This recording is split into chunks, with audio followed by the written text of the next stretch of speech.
Snow White. Once upon a time, in a kingdom very far away, there lived a king and a queen. The king was handsome and kind.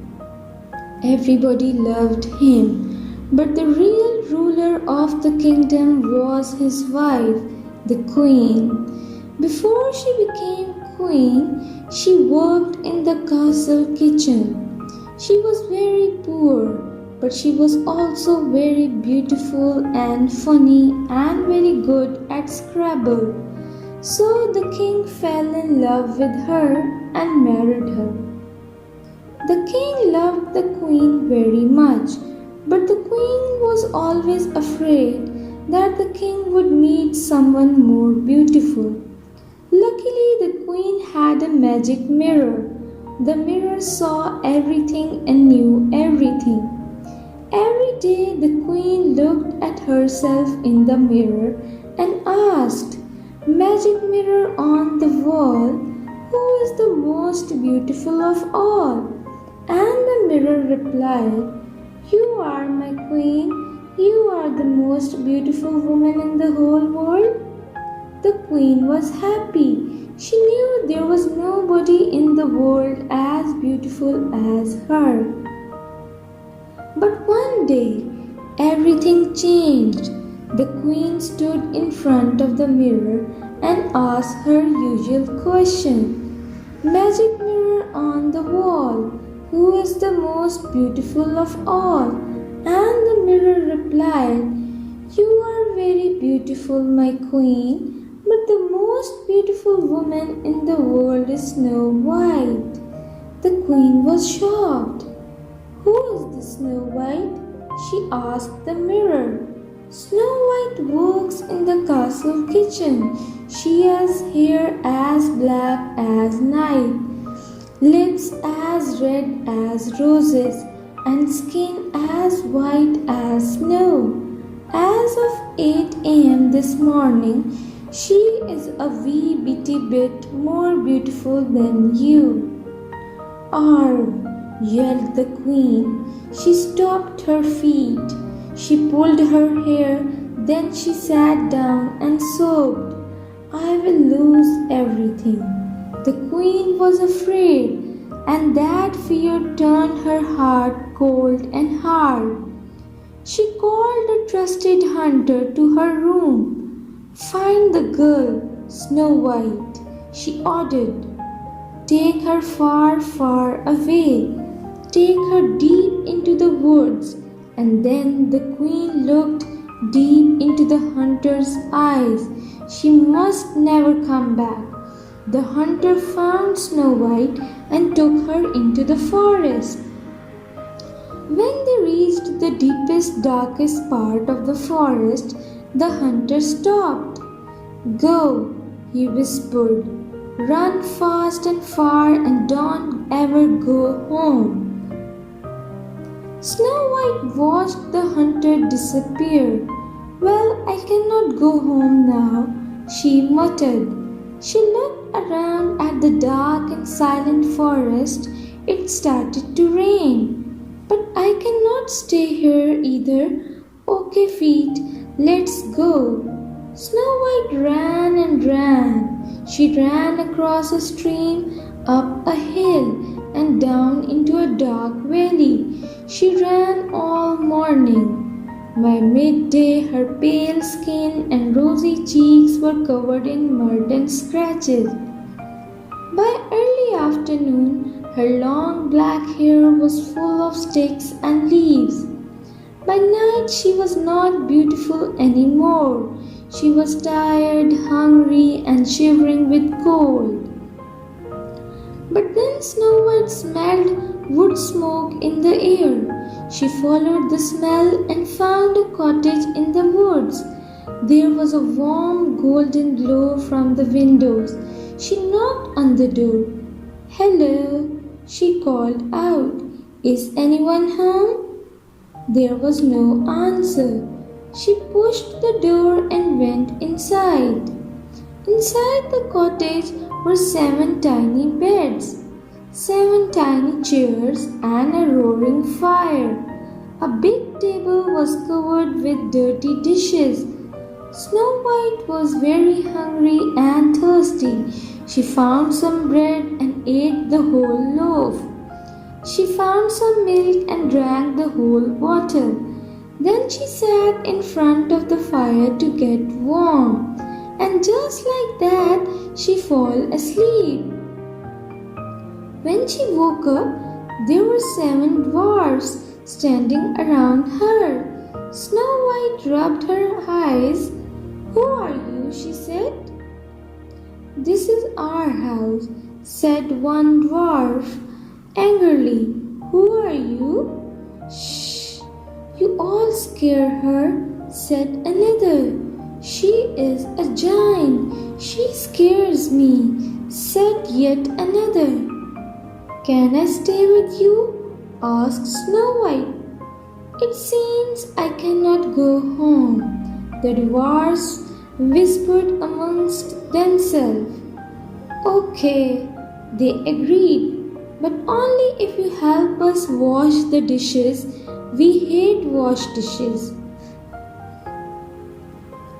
"It's a deal," said Snow White. And so Snow White found a new home with the 7 dwarfs. Even morning she washed the dishes, and every morning as the dwarfs left for work, they said, "Be careful, don't open the door for anyone. And thank you for washing the dishes. We really hate washing dishes." Back at the castle, the queen was feeling better. She thought Snow White was gone forever, but she was still a little afraid. "Come and play Scrabble with me, my love," shouted the king from the bottom of the stairs. "You can go first." "Maybe later, dearest," replied the queen. She stood in front of her magic mirror. "Magic mirror on the wall, who is the most beautiful of all?" The mirror replied, "You are very beautiful, my queen, but the girl Snow White is the most beautiful woman in the world." "Snow White is alive?" shouted the queen. "She is living with 7 dwarfs in the forest," said the mirror. "Last night she was not very beautiful, but as of 1 p.m. today, she is more beautiful than you." "Rats!" shouted the queen. She went to her closet and got her old coat and old boots. "I will have to kill her myself." She ran out of the palace, jumped into her fastest carriage, and sped off towards the forest. Snow White was reading beside the fire when there was a knock on the door. Knock, knock. She peeked through the window. There was a woman holding a basket of fruit. The woman had a beautiful face, but she was wearing an old dress and old boots. Fruit, fresh fruit, apples and bananas, and pears and oranges. "Oh, I want some fruit," thought Snow White. The woman saw Snow White through the window. "Hello, dear," said the woman. "Do you want some fruit? I have delicious apples today." "I love apples," said Snow White, "but I am not supposed to open the door for anyone. Those apples might be poisoned." "Oh, how silly," said the woman. She cut an apple in half. "Here, you can taste half, and I will eat the other half. That way you know it's not poisoned." Snow White opened the door. The woman gave 1/2 of the apple to Snow White and ate the other half. When Snow White saw the woman eating the juicy apple, her mouth watered. She could not stop herself. She took a big bite of the apple. Almost immediately, Snow White fell to the ground. That apple was poison. The queen sighed with a relief. Quickly she got back into her carriage and rode back to the castle. When the dwarfs arrived home, they found Snow White lying on the floor. They yelled in her ears, they tickled her feet, they poured cold water on her face, but she did not wake up. And so the dwarfs made a glass coffin for their beloved friend. They set it on a table in a beautiful part of the forest surrounded by flowers. Snow White lay there for over a year, through spring, summer, autumn, and winter. One day, a prince from a different kingdom was walking through the forest with his dog. He saw Snow White's strange glass coffin. He brushed off the leaves and saw Snow White inside. Just then, he tripped over his dog and knocked the coffin off the table. "Oh no, oh dear," the prince shouted.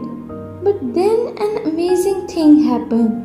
The piece of poison apple that was snug in Snow White's throat fell out and she began to cough.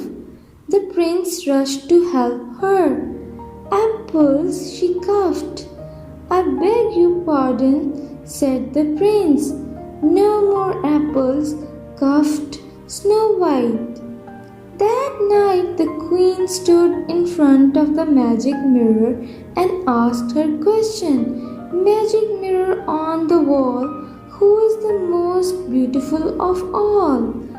And to her surprise, the mirror said, "You are very beautiful, my queen, but Snow White is again the most beautiful woman in the world." "What?" screamed the queen.